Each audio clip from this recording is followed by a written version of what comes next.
Welcome to Replenish Your Life, a space to discover how to embody your purpose, strengthen your intuition, and manifest who you truly are. I'm Morgan. And I'm Lucy. And we hope you're ready to embrace your divine design and replenish your life.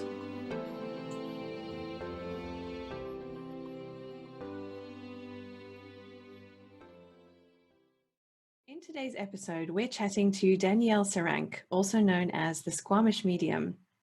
Danielle is a professional psychic medium, mentor, and educator dedicated to supporting Lightworkers in their journey through fear to clear on their life purpose, passion, and divine gifts and abilities. Residing in the mountain town of Squamish BC with her 2 kids and spiritually skeptical yet supportive husband, Danielle took the leap through fear, leaving her corporate career to serve spirit full-time, and has never regretted it for even a moment.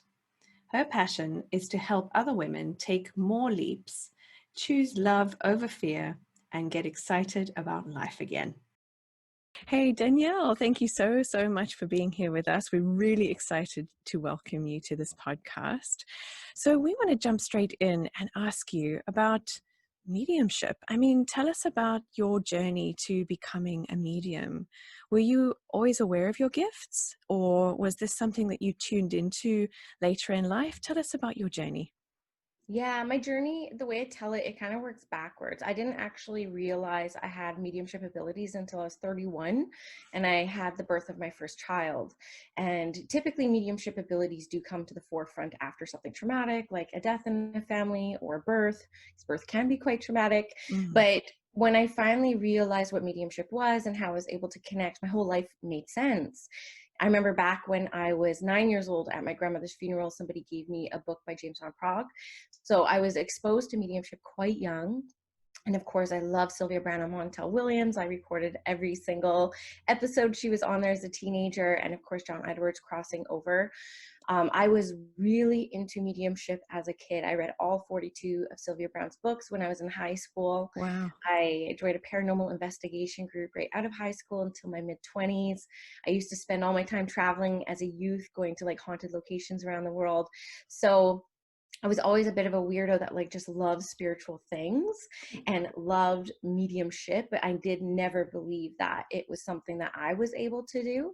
But now looking at the way my life turned out, I just kind of realized that those were just kind of calling cards and like little markings in my life that were meant to get me curious on the path. So, but in truth, I didn't actually step into my abilities until I was 31. Awesome. Yeah, I started getting readings when I was 17, actually mediumship readings. And every medium I went and saw said that I would be doing readings one day. And I just said, no, there's no way. Like, the life I've led, I'm like, angels won't be speaking to me, trust me. Like, there's a lot I had to kind of overcame to believe that I was worthy of these abilities, right? Right. Wow. Yeah. Okay, so then your first kind of official medium experience, what was that like and when did that happen? Tell us about that. Yeah, it was quite intense, but yet so subtle and normal that you would have missed it if you didn't know what was going on. And I'd had a reading with this woman. It's just synchronicity, right? When you're ready, the teacher appears. I had my daughter. I have no idea how I got a ticket to watch this lady do a demonstration of mediumship, so a large group reading in Squamish. And I was the first one to get read, and I thought it was so cool because I had never seen anyone do this other than John Edwards on TV like 20 years before. And my friend ended up getting me a private reading with her, and she was like, do you know that you have these gifts? And I said, well, everyone's told me that, but I just don't think I do. So she's like, come to my class, and just see what happens. I was so convinced I was not a medium that I didn't sign up for her mediumship class. I signed up for her like spiritual development class. And so on the way to class that day, she canceled it. I had to travel 200 kilometers each way to go to this class every month. And she canceled it, and she was like, we're canceling. I'm like, oh, I'm almost there. So she said, just come anyways. We'll just see what happens. And what happened was only me and one other woman showed up. And so she just had me sit down, just saying, I just want to try something with Danielle. Danielle, just like sit, close your eyes, take a breath, and tell me what you see. And so all I saw at that moment were like shadows, but then what we call claircognizance kicked in. There was a knowing that kicked in. I was like, I feel like there's like a grandmother and a young man. And then she was like, okay. And then I said, can I say a name? And she said, yeah, please just say whatever you get. And I said, I'm getting a name like Dustin. And then the other woman like gasped and she grabbed me. Oh, wow. And her eyes were just like so desperate. And I got really scared in that moment because I saw really the responsibility of mediumship. I was like, whoa, like this woman is in a lot of pain. And it turned out she had just lost her son, Justin, a couple months before to an overdose. And it was like a very tragic loss for her. And so it happened so easily for me. I was able to tune in with her grandmother, but I was really scared at that moment of getting things wrong because I saw what was on the line. And so I left that experience like elated because I was like, whoa, like I actually do have something here, but whoa, there's a ton of responsibility. So me being the Virgo sun that I am, I was like, well, I'm not going to go do this until I nail this. And so I ended up taking it really seriously, my development. And I kind of made a vow to the world of spirit. Like I will definitely see what this work is all about, but I promise like I'm not going to misuse it and I'm not going to just like put myself out there. So I ended up making this like kind of crazy goal of doing 150 practice readings before I would go do readings for money or, you know, put myself out there, put my name out there. And it actually ended up taking me 3 years to reach 150 readings, which I didn't suspect, but I'm like, yeah, it's a lot of readings. Yeah. Yeah. That was my first connection, and it was so easy and it was so subtle that I would have missed it any other time without a teacher kind of like guiding me through, no, that's mediumship. I'm like, that's it? She's like, that's it. I'm like, well, that's my whole life. She's like, yeah, probably, right? Wow, right. And you know, when you were saying that, I actually got like little tingles up my arms. It's so interesting just to hear you talk about it. It's really magical. And you know, we wanted to ask you a bit more about, to go into a bit more detail about some of those fears that came up for you as you were beginning, because you know there's a lot of misconceptions out there about mediumship and what it is and what it isn't. And you know, can you talk to us a bit more about that and how you overcame those fears? Yeah, I mean, I love fears. Like, it's my favorite topic. So you guys have fully spoken to my heart because I'm a teacher in this, and so this is something I work a lot with my students. But the number one fear is getting it wrong, right? Like, you really want to be correct in whatever you're translating on behalf of the world of spirit, because spirit, for some divine design, they don't speak to us very literally. It is like a game of charade. You feel things, you hear things, you see things, you know things, and they have to use your worldly references to get something across. So that's kind of, I say, a prerequisite for mediumship is a life well lived, because you need to have a lot of different references to call upon. And so when you're first starting, you're wrong a lot, and it really sucks because it really is a bruise to the ego. It is something that every medium has to kind of walk through and learn how to live harmoniously with their ego. It's not about combating the ego, but being wrong and getting information wrong is really hard. At first, when you're developing, it's hard from an egoic lens, and then you kind of transform into a bit of a people pleaser, and then you're really sad that the sitter didn't get the experience of correct information. And then as you transform even more as a medium, then you start worrying about letting the world of spirit down, right? So there's like different phases of this one fear that you kind of go through depending on how, you know, how far along you are. And then there comes a point where you're just like, you just get out of your own way. You just literally say, I work for spirit and I show up as my best version of myself, and I'm doing the absolute best I can, and I just hope I make the world of spirit proud. And so it took me about 7 years to really transcend that fear and just kind of like show up on behalf of the world of spirit, not worrying about what my sitter's experience was as much as, you know, keeping with the world of spirit. That was the kind of the trick on how I transcended that fear. I'm like, you work for spirit, just stick with them and get your ego out of the way. Actually do a bit of a visualization because I work in my bedroom. It's my favorite room in my house. It's by choice, and I have a beautiful mountain view at my window. So like I have it situated where I really like it. Perfect. And I actually, and I actually kind of visualize and I say a little prayer before I go into my readings, just say, you know, I ask my ego just to step aside. Thank you for everything that you do for me up to this point. You just don't have a role here today, and we'll hook up later, right? And so I actually visualize my shadow self kind of just playing on the bed while I do my sessions. Oh my gosh, I love that. Nice. Yeah. But yeah, I would amazing. say that that's the number one fear that people have with mediumship is getting it wrong. And of course that one fear is tied to your reputation, and especially early on, like you're still trying to prove this ability to yourself. So of course, you know, unfortunately you do have to give a bit of your power away to be validated by external sources that you know what you're doing, right? So it's a Yeah. fine balance. You know, I always say to people, when you're on the mediumship development path, you're also on the healing path. And like when spirit hears a declaration, like I'm ready to develop as a medium, they hear she's ready to heal. So you will have all the shadowy stuff that comes up that you haven't quite dealt with as you're developing.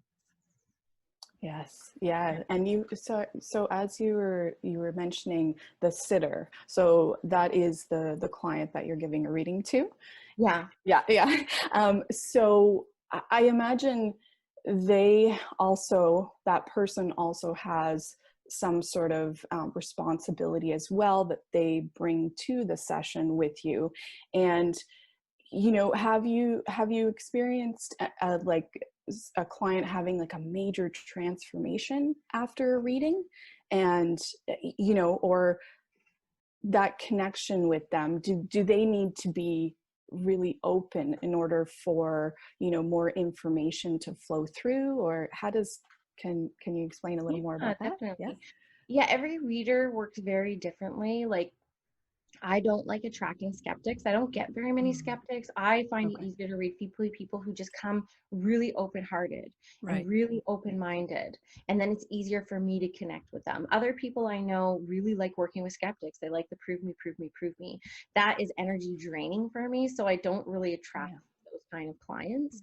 So the clients that I do attract to my practice are really open-hearted. They're just kind of curious. And in truth, because I'm a teacher, most of the people who are attracted just kind of want to test me out and kind of experience me because they want to study under me. So a lot of the transformations that I see are actually from the people who receive validation that I can connect, I kind of know what I'm doing here, and that they want to kind of learn how I do what I do.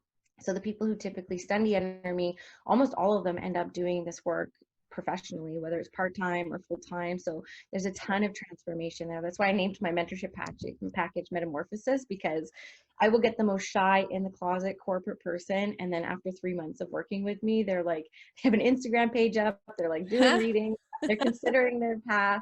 But when it comes to, yeah, it's a lot of fun. I love the teaching. I knew the second I knew how to do this, I wanted to teach this in a really kind of practical, no BS way. When it comes to mediumship, though, when you're working with a broken heart, when you're working with somebody who is grieving the loss of a loved one, there's definitely transformation there. I like to tell the world of spirit, I want a client to see me once and never have to see me again. By the time that they leave my presence, I want them to be so assured that their loved one is with them every single minute, every single day, and they have the ability to connect and feel the presence of their loved one themselves.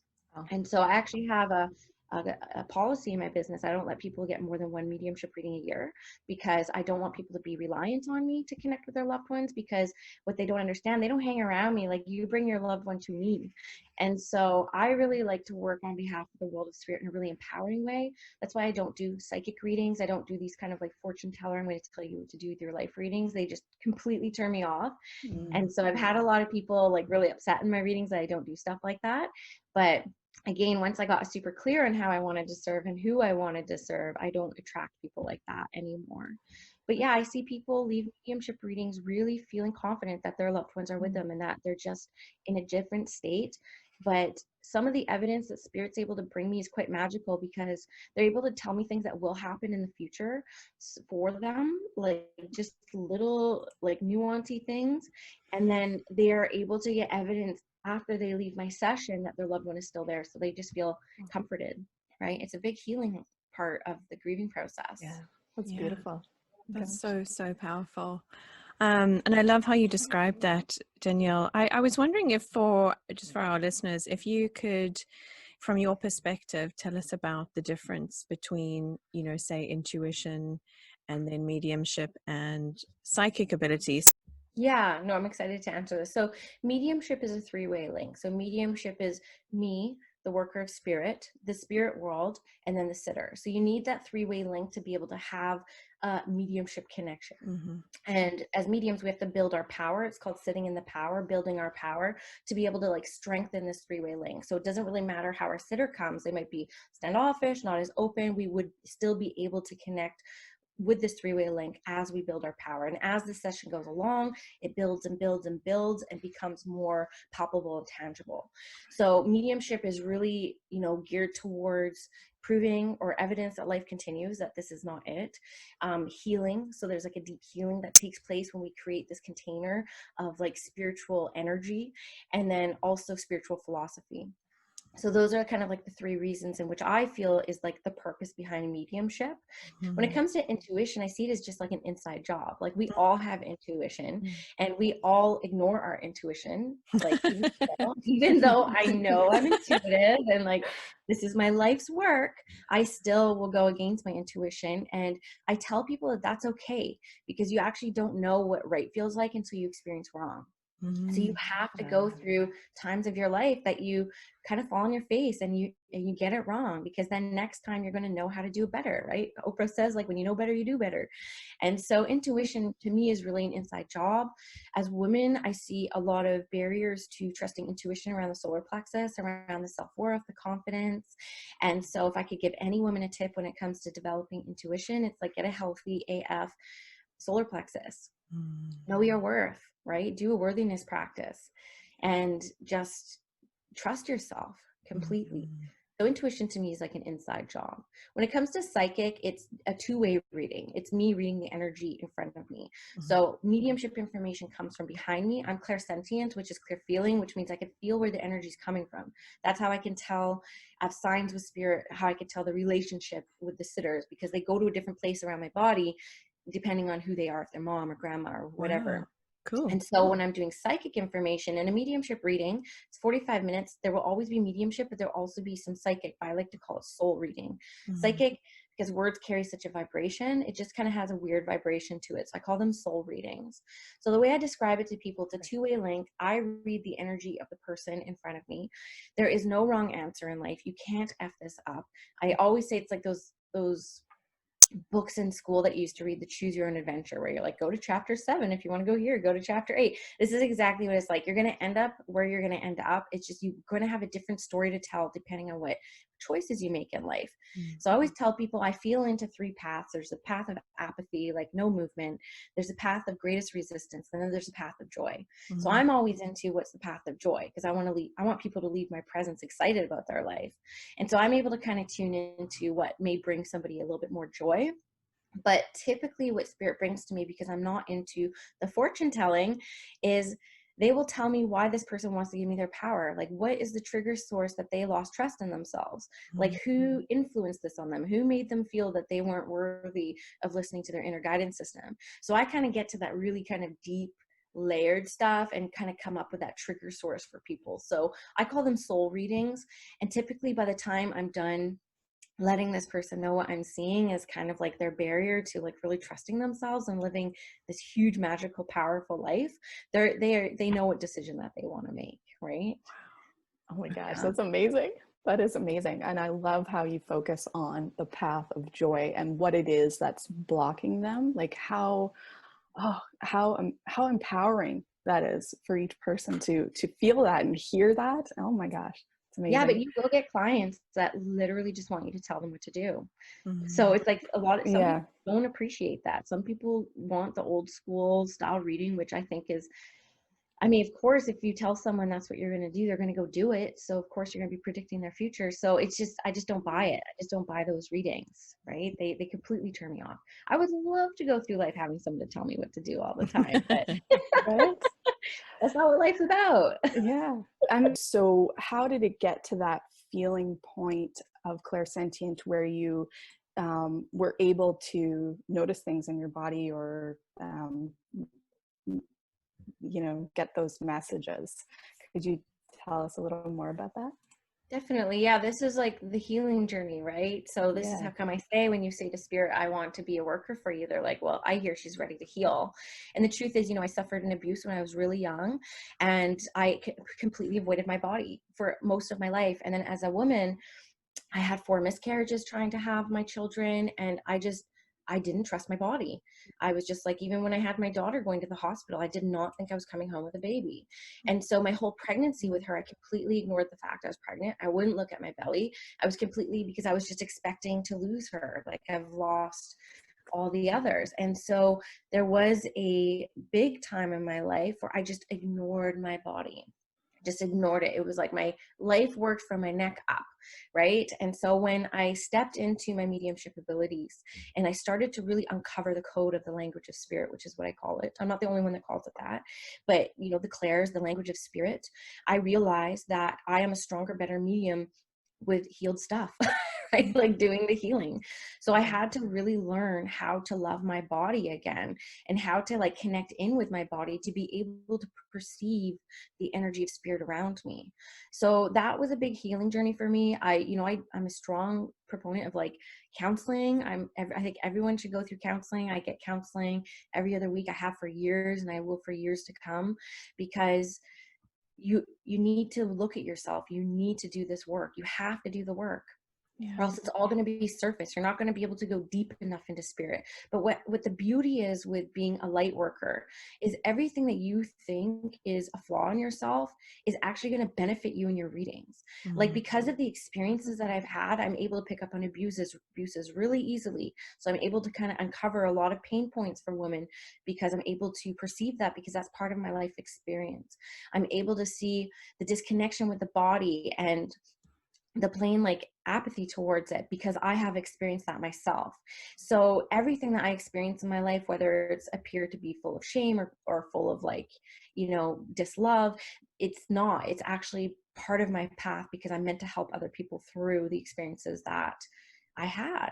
And so I had to learn to be my best friend and learn to love myself. And, it's a journey. I'm definitely there. Like, I do love myself, and I've carried 2 babies now, and I have 2 babies in my arms. I always say I'm the mother to 6, but I hold 2. And so you got to get over your stuff, right? You got to heal. And it is an inside job. Nobody else will ever make you feel more worthy than you can make yourself feel. It's a claim. Nobody gives you worthiness. It's a declaration. And so it's a big inside healing job, and you have to look at your stuff. You have to look at your past. You have to forgive. You have to forgive people who crossed you, and you have to forgive yourself most of all. And so I've done a lot of that work over the past 7 years as I've kind of like stepped into this path. I just want to thank you for saying that, because for all of it, actually, it's such a beautiful reminder. So I was wondering if we could do a little shift. We understand from your podcast and from your blog that you had a successful corporate career. And it'd be really interesting to hear from your perspective what it's like to leap from corporate into working for yourself full-time as a medium. What's that like? It was the scariest thing I've ever done in my life. Ever. And it took me a long time to do it. And I've never experienced more magic in my life than actually doing the thing that scared me the most. And this is how come I love talking about fear, because I know it lays on the other side of that fear. I know that by not doing what you most want to do, you are living your worst case scenario every single day. It doesn't get worse. It can't get worse than not doing the thing. So I'm very passionate about this topic. I had, out of high school, I started working in the motorsports industry. Actually, I worked for international national race teams, and I did that up until I was 27. And then I entered the corporate world where I'm 37 now, just to give some context, but 38 almost, remember ago. So I got into the corporate world with an organization that I absolutely loved. It was an Indigenous health and healing organization. I'm a First Nations Canadian woman. I'm Swampy Cree. And so it was a corporate career that was really full of purpose, and it was in alignment for me for a very long time. And in truth, it was a huge part of my path to really see what I was made of, because I didn't go to college. I didn't get a higher education. I actually could not stand school. And that's actually something a lot of mediums experience. You will rarely find a medium with like a PhD. Wow. I don't know. It's just one of those little trademarks. So I spent a lot of my adult life thinking I was not intelligent. And because I'm such a happy person and I've always been, had a really positive bias, I've had people, pin me down as being flighty or not intelligent because I am so happy and positive. My first husband was always like that. And I would have to say, don't confuse happiness with stupidity because but that really created a complex in myself that I wasn't intelligent. So then I entered the corporate world really kind of like low on the totem pole, like so to speak. I shouldn't say I'm a new organization, but pretty low on the totem pole. But I just kind of like skyrocketed through the organization, just through my work, and my work spoke for itself. And I was very high in demand there. I was promoted through the ranks over 7 years, and I felt really important there. It was really good for my ego, and it really allowed me the skill set to talk to people at all levels of life, from the CEO down to the community people who were helping. And it gave me a skill set that really helps me in my mediumship reading, because I tell people there's two skills to doing this work. There's the connection, but then there's working with the public. And I feel that corporate career really helped me work for the public.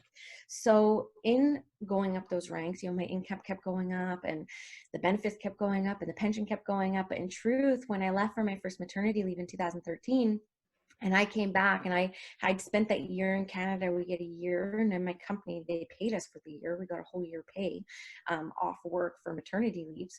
I knew I wasn't going to be there forever. I was like, there's no way. Like, this spirit work is just like way too cool. Like, I can't sit here at a desk. So this was like, 7 years in the making, this kind of leap. So I actually kept turning down promotions because I didn't want the golden handcuffs, so to speak. But they're like, oh, we want you to be manager. I'm like, I don't want to be manager. I would get a letter saying, you are now manager. Here's back pay. I just kept getting like these promotions. And so it got harder and harder and harder and harder. And then finally in 2018, I switched. I just was so unsatisfied. I was like, I have it all here. Like, how could I not be just jumping from the rooftops? I have it so made here. I could stay here until I retire. And then I kept switching positions because I was just trying to find my joy. I was so discontent. I was overeating. I was overspending. I was like surrounding myself with material things because I was so discontent. Yet I was doing the mediumship work on the side on weekends, having 2 young kids at home. My kids right now are 3 and 6, just to give you a bit of context there. So I ended up switching positions into one that I ended up having a very toxic boss. And she was like nothing I've ever experienced in my life.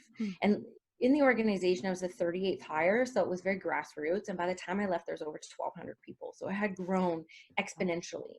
And so I ended up we went to a work retreat, and she was just something else. This lady from like the mining industry, and like we're an Indigenous organization. Like, she just didn't get it, right?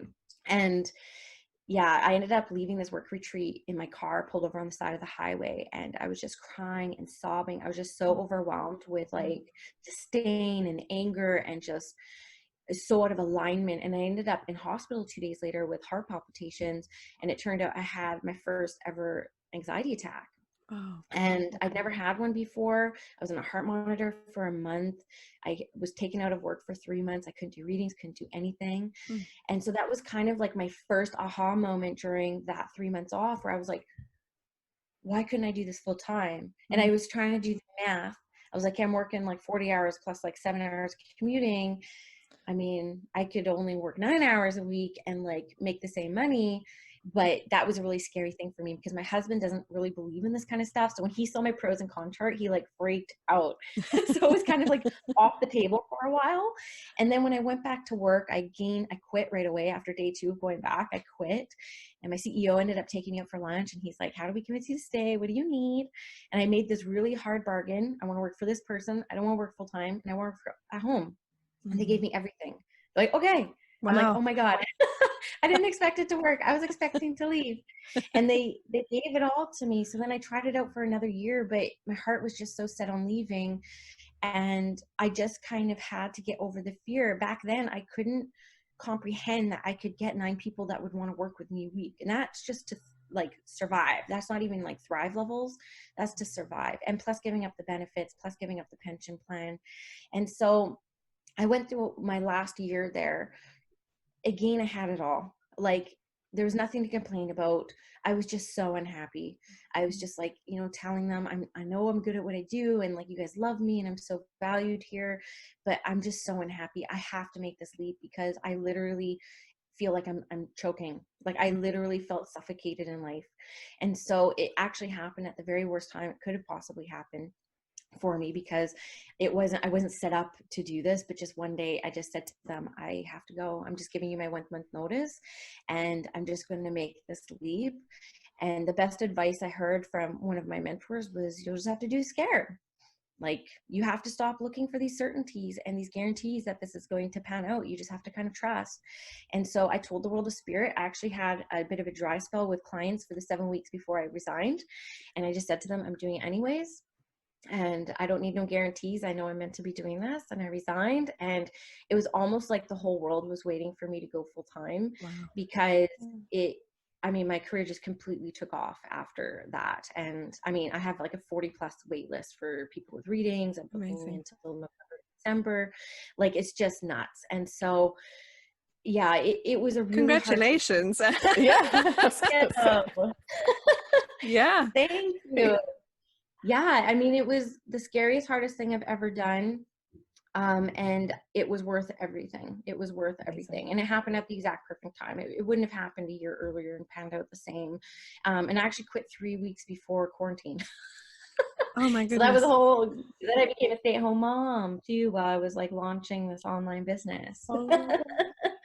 With a kid that was 3 and 6. So it's been a year, but one of the best years of my life. Amazing.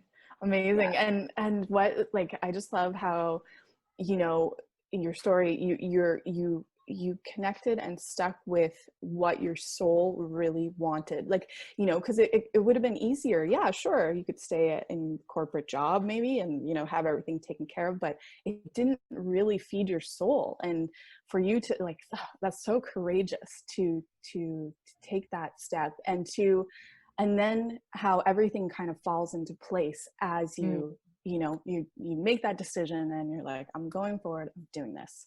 Yeah, well, I work in mortality. Like, I'm end of life doula, plus I'm a medium.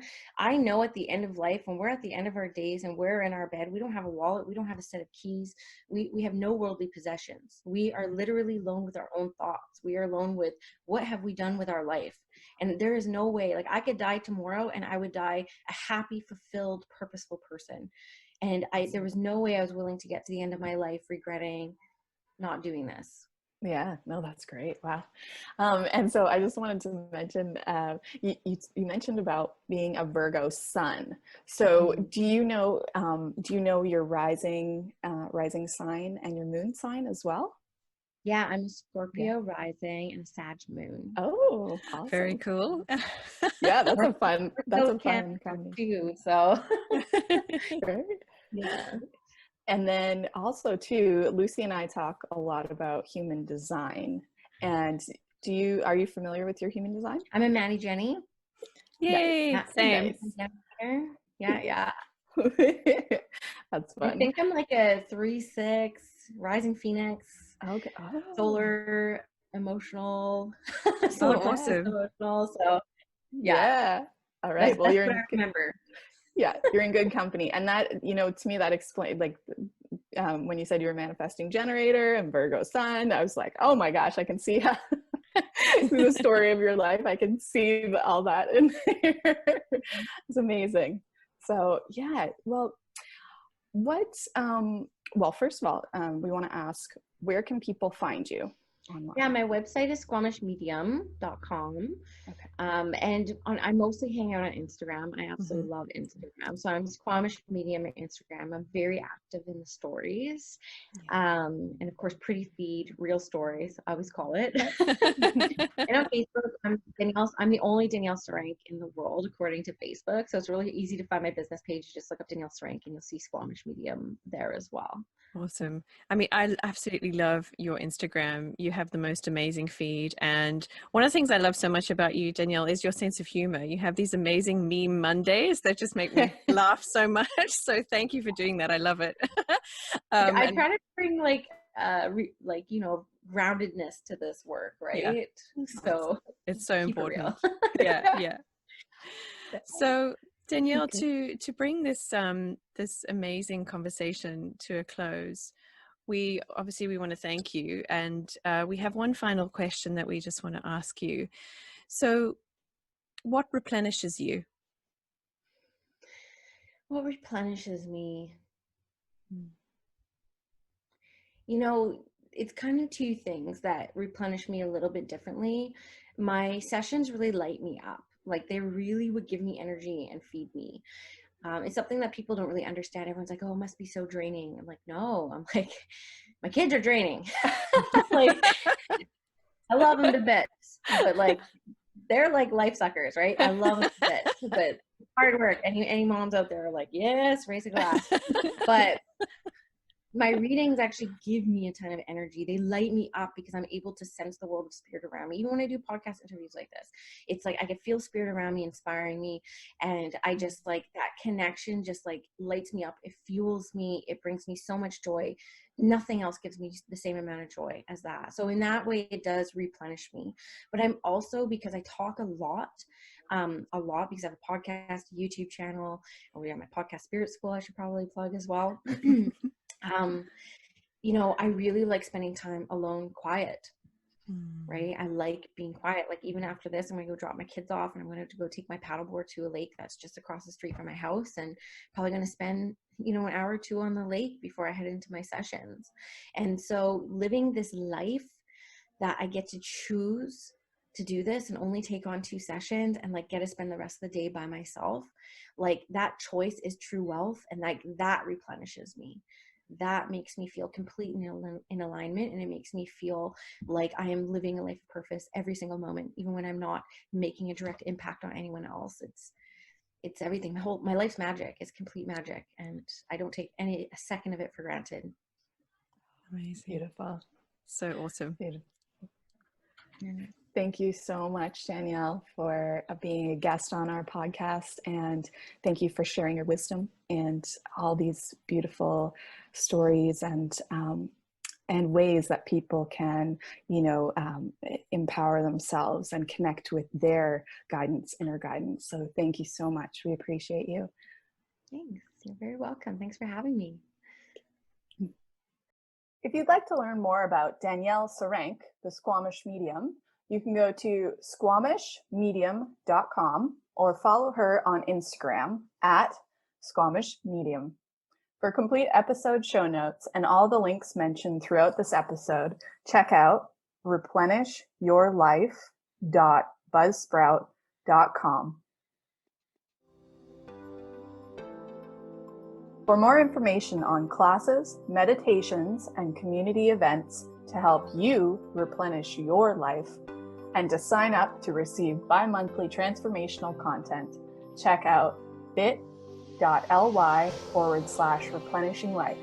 You can also find us by searching for Replenishing Life Project on Instagram, Facebook, and YouTube. If you enjoyed this episode, please subscribe and leave a review for the Replenish Your Life podcast.